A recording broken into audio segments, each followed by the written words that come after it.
한 목소리로 합독하겠습니다. 시작. 내가 보니 바다에서 한 짐승이 나오는데 뿔이 열이요 머리가 일곱이라. 그 뿔에는 열 왕관이 있고 그 머리들에는 신성모독하는 이름들이 있더라. 내가 본 짐승은 표범과 비슷하고 그 발에는 곰의 발 같고 그 입은 사자의 입 같은데 용이 자기의 능력과 부자와 큰 권세를 그에게 주었더라.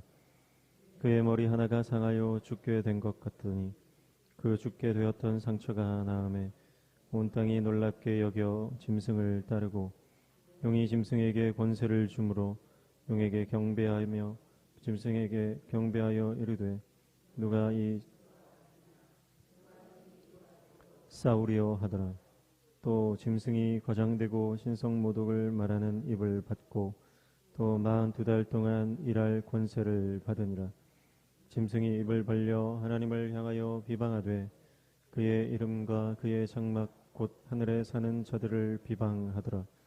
또 권세를 받아 성도들과 싸워 이기게 되고 각 족속과 백성과 방언과 나라를 다스리는 권세를 받으니 죽임을 당한 어린 양의 생명책에 창세 이후로 이름이 기록되지 못하고 이 땅에 사는 자들은 다 그 짐승에게 경배하리라.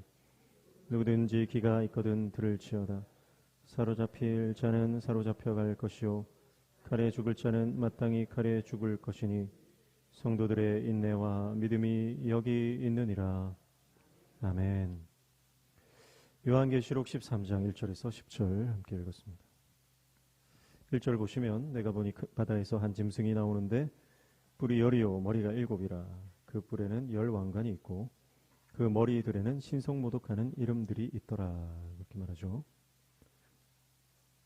계시록 13장은 마지막 때에 두 짐승이 등장해서 하나님의 사람들을 핍박하고 순교의 자리로 내모는 장면을 묘사하고 있습니다. 첫 번째 짐승이 바다에서 나왔다. 그렇게 말하고 있죠.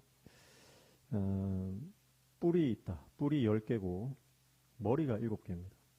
그 뿔에는 왕관이 있고 그 머리들에는 이름이 있는데 신성모독하는 이름이 있다. 이렇게 말을 하고 있습니다.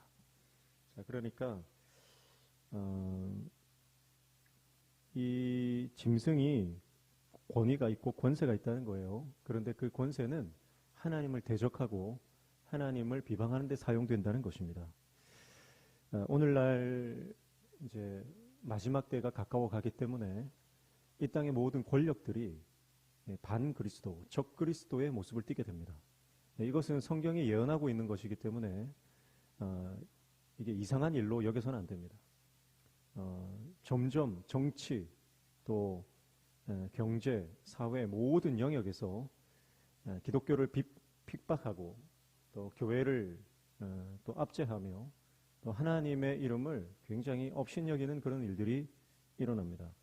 사소한 것에서부터 아주 거대한 어떤 그런 헤게모니까지 모든 영역에 있어서 모든 정치, 경제, 문화 이런 것들이 하나님을 대적하는 모습으로 그런 양상을 계속 띠게 될 것이고 그것은 갈수록 심해지는 것입니다.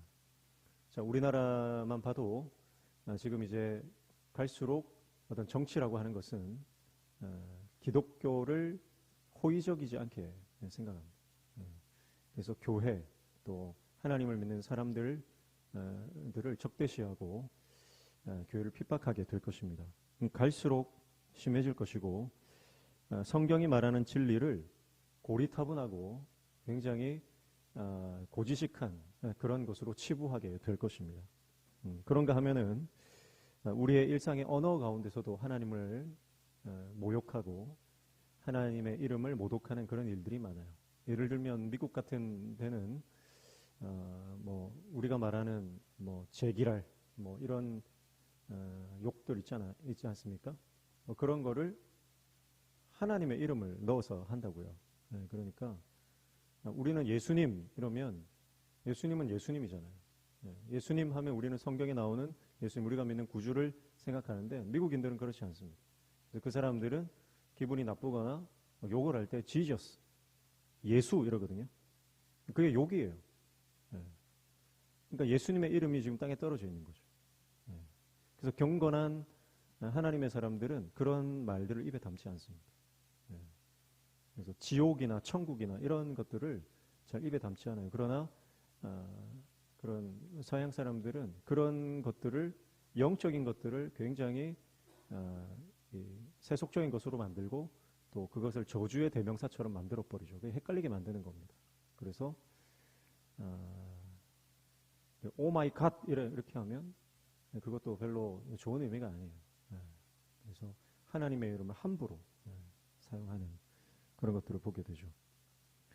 사소한 일상의 우리 언어와 생각과 우리의 문화로부터 시작해서 거대한 거시 세계까지 하나님의 이름을 계속해서 비방하고 땅에 떨어뜨리도록 만드는 것은 사단의 공격입니다. 이것은 영적인 것이기 때문에 우리가 영안을 열어서 영적으로 이것을 바로 바라볼 수 있어야 합니다.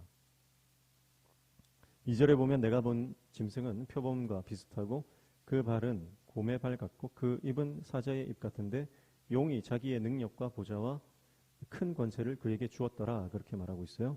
자, 이 짐승은 뭐 좀 표범 또 곰, 사자 이런 걸 섞어 놓은 것 같은 그런 모습인데, 이것은 실제적으로 그런 어떤 괴물이라기보다는 이 짐승들이 말하고 있는 것은 어떤 힘이거든요. 이 아주 능력 이런 것들을 이 짐승이 가지고 있다라고 하는 것이고, 그 권세가 어디서부터 왔느냐? 바로 용이 그에게 능력과 권세를 주었다, 그렇게 말하는 것입니다. 용이라고 하는 것은 옛 뱀, 마귀 사탄이다, 그렇게 우리가 앞서서 살펴본 적이 있죠.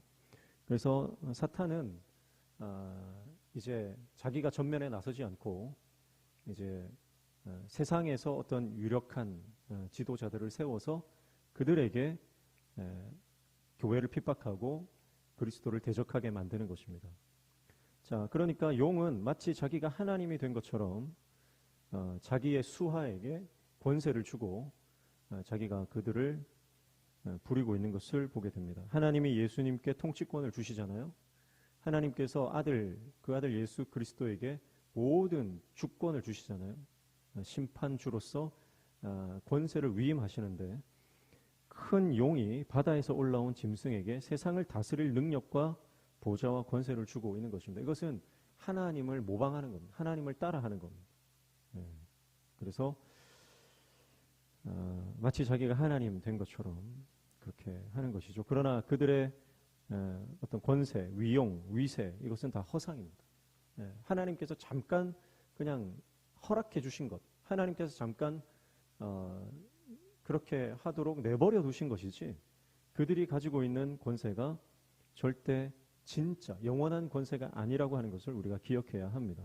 그러니까 마지막 때에 이 교회를 향한 핍박이 갈수록 강해질 것이고, 또 예수 믿는 것 자체가 힘들어지는 시대가 갈수록 펼쳐질 것입니다. 그러나 우리는 예수 믿는 것을 밀어나다 말하고, 또 하나님을 믿는 사람들을 핍박하는 이 세상의 문화와 모든 그 세계관 가운데서 두려워하지 말고 믿음의 눈으로 그 실체와 최후를 정확하게 바라보시기를 축복합니다.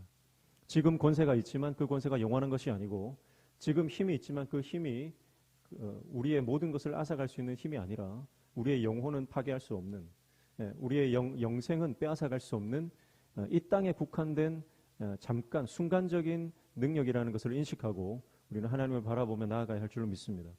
그러니까 여러분, 잠시 있다 사라져버릴 그 권세에 우리가 편승하면 안 돼요. 우리는 항상 하나님 편에 붙어서 말씀 붙잡고 이 땅 가운데서 승리해야 하는 줄로 믿습니다. 그래서 마치 이 짐승은요, 3절에 보면 그의 머리 하나가 상하여 죽게 된 것 같더니 그 죽게 되었던 상처가 나음에 온 땅이 놀랍게 여겨 짐승을 따른다, 그렇게 말했어요. 마치 예수님께서 죽었다가 부활하신 것처럼 이 짐승이 머리 하나가 죽었다가 다시 살아나는, 죽은 것처럼 되었다가 살아나는데, 사실은 이거는요 온전한 죽음이 아니에요. 죽었다가 부활하는 게 아니에요. 그럴듯한 속임수입니다. 완전히 그 짐승이 다 죽은 게 아니에요. 완전히 죽었다가 어떤 하나님의 권세로 부활하는 게 아니고 죽게 된 것 같다. 많은 머리 중에 그 하나가 죽게 된 것처럼 보이는 거예요. 사람들이 볼 때는 죽은 것처럼 보이는데 실상은 죽은 게 아니죠. 그리고 다시 상처가 나왔다, 살아났다는 거죠. 그러니까 자, 여러분, 우리가 많은 사람들이 이 짐승에 죽게 되었다가 상처가 났고 살아난 것을 보면서 짐승을 따른다. 이게 말세의 징조입니다. 사람들이 그런 눈에 보이는 가시적인 이적과 기사를 보고 놀라고 두려워해서 그를 추종하고 숭배하는 것입니다. 여러분, 그러니까 세상의 권력, 세상의 권세, 또 하나님을 대적하는 모든 이단 사상들, 이런 것들에서 어떤 대단한 능력이 나타나는 것처럼 보이는 거예요. 마치 이것은 하나님의 역사처럼 보입니다. 여러분, 하나님의 역사와 사탄의 역사는 굉장히 비슷한 면이 많습니다. 그래서 악한 영이 역사할 때 사람을 미혹하기 때문에 이것이 마치 하나님의 역사인 것처럼 보이는 것입니다. 목회자도 그래요. 목회자도 마치 저 사람이 하나님의 종 같아요. 정말 겉으로 보면 정말 하나님의 종처럼 보입니다. 정말 대단한 선지자처럼 보입니다. 그 사람 곁에 유력한 사람들이 많이 모여 있고 그가 한마디 하면 수백 명, 수천 명 혹은 수만 명이 막 회집했다가 또 흩어졌다가 하기 때문에 그 사람이 정말 하나님의 종처럼 보이는 경우가 있습니다. 여러분, 그러나 그의 곁에서 어떤 대단한 그 기적들이 일어난다고 해서 그가 하나님의 종이라는 것이 아니라는 거예요. 그걸 잘 분별하라는 것입니다. 우리가 잘 분별해야 하나님의 역사와 사탄의 역사를 혼동하지 않습니다. 단지 가시적인 능력과 기적만 바라보고 그것이 하나님의 역사라고 착각해서는 안 된다고 하는 거죠. 왜냐하면 사단은 끊임없이 우리를 기만하고 우리를 미혹하기 때문에 그렇습니다. 그가 예수를 모방하는 겁니다. 짐승이 마치 자기가 예수님처럼 죽었다가 살아나는 부활의 능력을 가진 것처럼 그가 예수님을 모방하고 있다는 것을 기억해야 합니다. 그래서 4절에 보면 용이 짐승에게 권세를 주므로 용에게 경배하며 짐승에게 경배하여 이르되 누가 이 짐승과 같으냐 누가 능히 이와 더불어 싸우리요 하더라. 이 놀라운 권세 때문에 세상 모든 사람들이 아무도 그와 대적할 수 없다. 두려워 떠는 겁니다. 그리고 그를 추종하고 숭배하는 거죠.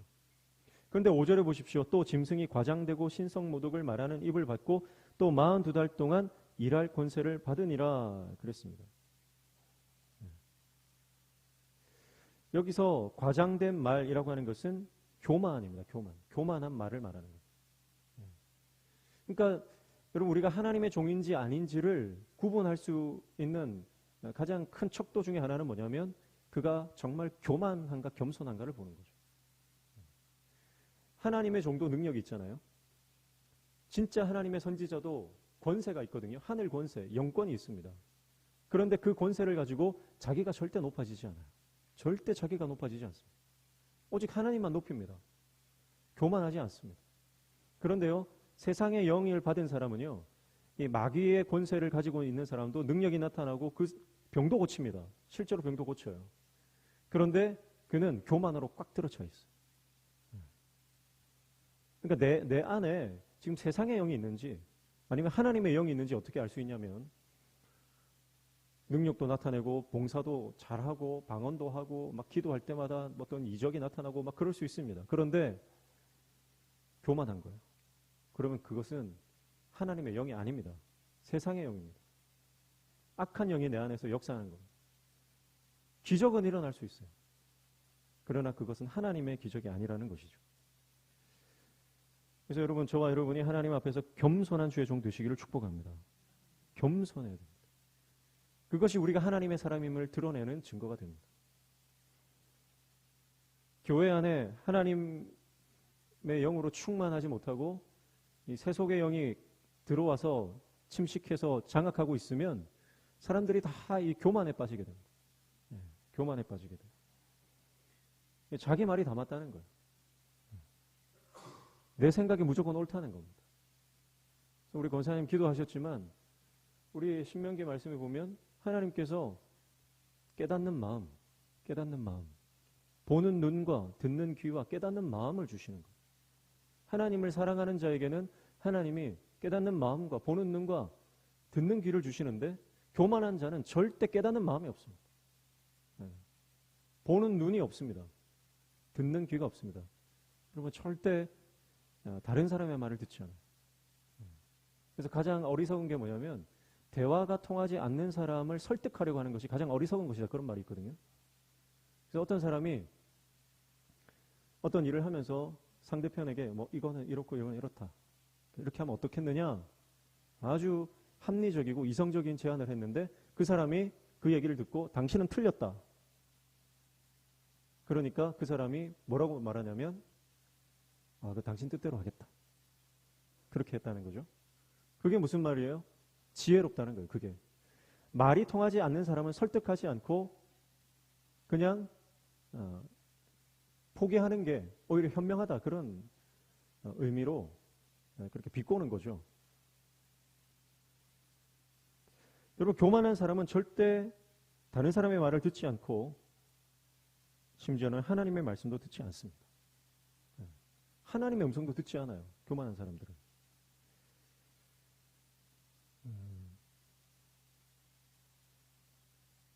그래서 6절에 보면 짐승이 입을 벌려 하나님을 향하여 비방하되 그의 이름과 그의 장막 곧 하늘에 사는 자들을 비방하더라 그럽니다. 그래서 이 교만한 사람은 하나님도 비방하고 하나님의 사람들을 비방합니다. 그래서 우리 안에 교만의 영이 들어차 있으면 늘 비방을 합니다. 교회도 비방하고 또 사람들도 비방하고 모든 것을 비방하는 겁니다. 그러나 우리 안에 하나님의 영이 있으면 사랑하고 섬기고 그 위에서 기도하게 되는 줄로 믿습니다. 7절에 보면 또 권세를 받아 성도들과 싸워 이기게 되고 각 족속과 백성과 방언과 나라를 다스리는 권세를 받았다. 그렇게 말하죠. 그래서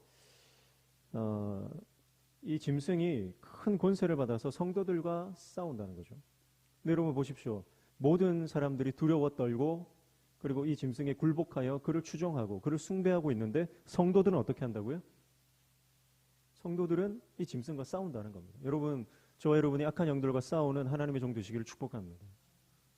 누가 감히 이 짐승과 싸우겠는가?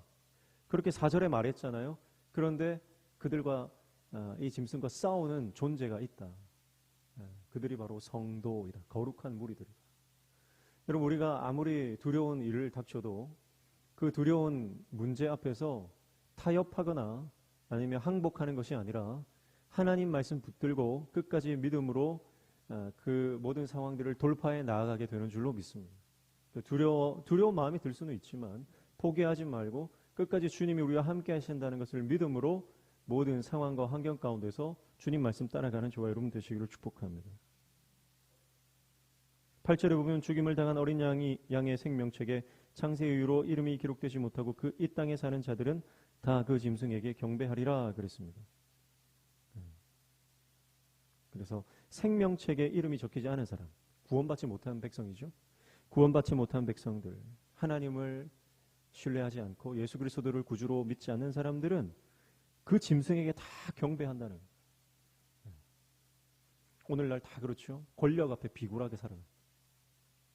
조금만 권력이 있으면, 조금만 영향력이 있으면 그 앞에서 뭔가 자기에게 이득이 될까봐 굽신굽신하는 것이 이 땅에 사는 사람들의 삶의 방식입니다.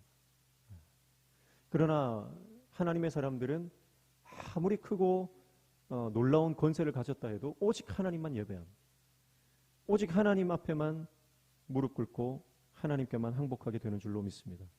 그래서 금요일에 말씀드렸지만 여러분, 하나님께 항복하는 자는 세상이 항복합니다. 그러나 하나님께 항복하지 못하는 자는 세상 앞에 비굴하게 살아가게 되는 것이죠. 그래서 9절에 누구든지 귀가 있거든 들을 치어라 그렇게 말씀합니다. 귀 있는 자는 들으라. 귀 있는 자는 들으라. 이것은 7교회에 하나님 예수님께서 하신 모든 7교회에 하신 말씀, 공통적으로 하신 말씀이죠. 귀 있는 자는 들을지어다. 10절에 사로잡힐 자는 사로잡혀 갈 것이요 칼에 죽을 자는 마땅히 칼에 죽을 것이니 성도들의 인내와 믿음이 여기 있느니라 그렇게 말씀합니다. 무서운 말씀 아닙니까? 주님 말씀 따라갔더니 사로잡히게 된다는 거예요. 주님 말씀 따라갔더니 칼에 죽을 수도 있다는 거예요. 그러나 성도들은 인내와 믿음으로 죽임을 당하기도 하고 사로잡혀가기도 하고 그렇게 그 순교를 통해서 자신의 인내와 믿음을 증명할 것이다. 그렇게 말씀하고 있습니다. 여러분, 우리 안에 궁극적으로 내가 주님 말씀 때문에 내가 죽을 수도 있다. 그 순교의 각오, 그 일사각오의 신앙을 저와 여러분이 소유하시기를 축복합니다. 왜 그럴 수 있습니까? 왜 우리가 순교할 수 있습니까? 세상 사람들은 순교할 수 없어요. 절대 순교를 못합니다. 왜냐하면 이 땅에서 잘 먹고 잘 사는 것이 목표이기 때문에 그렇습니다.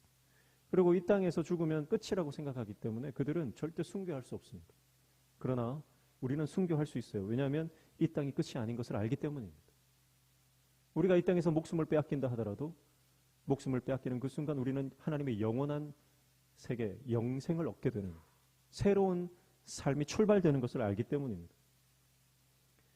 42달, 한때, 두때, 반때, 3년 반. 이것은 3년 반이라고 하는 그 명확한 시간을 말하는 것이 아니라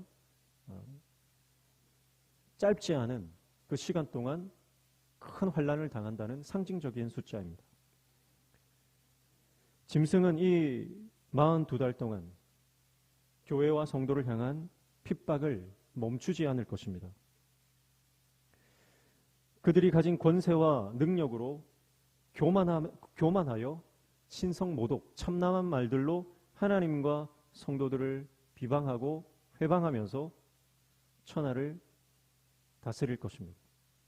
하지만 그들의 승리는 잠깐의 승리요, 제한적인 승리요, 표면적인 승리일 뿐입니다. 그러나 예수님을 믿고 따라가는 하나님의 종들에게 승리는 영원한 승리인 줄로 믿습니다. 무한한 승리인 줄로 믿습니다.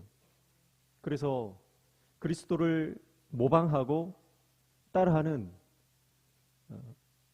짐승은 세상을 향해 권력을 휘둘겠지만 결국 영원한 통치권을 가지신 예수 그리스도의 승리 앞에서 영원한 패배와 멸망으로 그들의 종국은 그렇게 끝나게 될 것입니다. 사랑하는 성도 여러분, 악이 승리하는 듯 보이고 악한 세력이 위세를 떨치고 위협하는 이 세상에서 예수님을 따라가는 것이 너무나 힘들고 어려운 이 마지막 때에 끝까지 최후 승리를 확신하며 믿음으로 저와 여러분이 승리하시기를 축복합니다. 오늘 분명하게 말씀합니다. 성도들의 인내와 믿음이 여기 있느니라. 여러분, 우리가 이 마지막 때에 인내와 믿음으로 이 마지막 사명을 감당하는 저와 여러분 되시기를 축복합니다. 하나님을 의지할 때 하나님은 반드시 우리를 도우실 것입니다. 어떤 순간에도 주님은 우리를 떠나지 않으십니다. 어떤 순간에도 주님은 우리를 버리지 않으십니다. 우리를 포기하지 않으십니다. 모세가 마지막 생명이 다하는 그날 여호수아를 불러 그에게 자신의 모든 사명, 모든 리더십을 이양합니다. 여호수아는 두려웠습니다. 그런데 그 두려운 여호수아에게 하나님께서 뭐라고 말씀하시냐면 이 백성은 가나안 땅에 들어가면 배반할 거야. 네가 이 백성을 끌고 들어가서 가나안 땅에서 전쟁하고 그 땅을 차지하면 네가 끌고 간 그 백성들은 너를 배신할 거야. 하나님을 떠나고 그들이 잘 먹고 잘 살게 되면 나를 잊어버리고 이방신들을 섬길 거야. 여호수아에게 그런 말씀을 먼저 하십니다. 신명기 마지막 부분에 너무나 좀 당황스러울 만큼 비관적인 말씀을 여호수아에게 하시는 것을 우리가 볼 수 있어요. 오늘 집에 가셔서 한번 신명기 30장 이후에 하나님께서 여호수아에게 무슨 말씀을 하시는지 한번 쭉 읽어보세요. 너무 비관적이에요. 왜 하나님이 이렇게 비관적이실까? 그런 생각이 들 만큼 여호수아에게 이 백성이 나를 떠나고 이 백성이 나를 버릴 거야. 그런 말씀들을 계속 하시는 겁니다. 그런데요, 가만히 생각해 보면 왜 그런 말씀을 하실까요? 이 백성이 그런 백성이라 할지라도 나는 포기하지 않을 테니 너도 포기하지 말라. 그런 뜻인 줄로 믿습니다. 그러니까 여호수아에게 하나님께서 미리 예방주사를 주시는 거예요. 사람 믿지 말라는 겁니다. 사람을 의지하지 말라는 겁니다. 이 백성이 너의 기대에 부응할 거라고 하는 그런 인간적인 기대를 버리라는 겁니다. 오직 나만 의지하라는 거예요. 그리고 내가 이 연약한 백성들을 포기하지 않는 것처럼 그들이 너를 실망시킬지라도 너도 그들을 포기하지 말고 끝까지 그들을 위해서, 하나님 나라와 그 백성들을 위해서 달려가 주지 않겠니? 그렇게 하나님께서 여호수아에게 말씀하시는 것이죠. 사랑하는 성도 여러분, 사람은 의지의 대상이 아닙니다. 사람은 섬기고 사랑해야 될 대상입니다. 그런데 우리는 상황과 환경과 또 여러 가지 고난들 앞에서 사람을 너무 많이 의지했던 것 아닌가, 그렇게 우리를 돌아보게 됩니다. 사랑하는 성도 여러분, 끝까지 하나님을 바라보시기를 축복합니다. 끝까지 하나님을 의지하시기를 축복합니다. 끝까지 하나님 말씀을 붙드시기를 축복합니다. 죽음과 같은 두려움이 찾아온다 할지라도 우리를 영원한 생명과 승리로 이끌어 주실 수 있는 분은 오직 어린 양 예수 그리스도의 보혈의 능력뿐임을 기억하시기를 축복합니다. 그래서 주님과 함께 동행하면 그 어디를 가든지 우리는 하늘의 평강을 누리게 될 것입니다. 그러나 사람을 의지하는 순간 우리는 마음의 평강을 빼앗겨 버려요. 사람을 의지하는 순간 우리는 마음이 정말 요동치게 됩니다. 그러나 주님의 말씀을 붙들면 좌로나 우로나 치우치지 않게 되는 줄로 믿습니다. 주님을 의지하는 사람, 주님만 사랑하는 사람, 주님만 따라가는 사람, 그래서 주님과 온전한 관계 안으로 들어간 사람은 나에게 주어진 사람도 사랑할 수 있고 나에게 주어진 환경도 넉넉히 이기게 되는 줄로 믿습니다. 결국 마지막 때에 주님은 우리에게 물으실 거예요. 우리가 이 땅에 생애를 마감하고 모든 사명을 완수하고 하나님 나라로 올라갔을 때에 주님은 우리에게 물으실 거예요. 뭐라고 물으실까요? 이 땅에서 너 무슨 일 했니? 이 땅에서 너 얼마나 많은 사명을 감당했니? 너 이 땅에서 잘한 게 뭐가 있니? 그런 거 물으시지 않을 거예요. 주님은 한 가지 물으실 거야. 네가 나를 사랑하느냐? 이 땅에서 네가 나를 얼마나 사랑했느냐? 이 땅에서 네가 나를 얼마나 사랑하고 나와 동행했느냐를 물으실 겁니다. 하나님의 질문은 한 가지예요. 네가 나를 사랑하느냐? 다른 질문이 없습니다.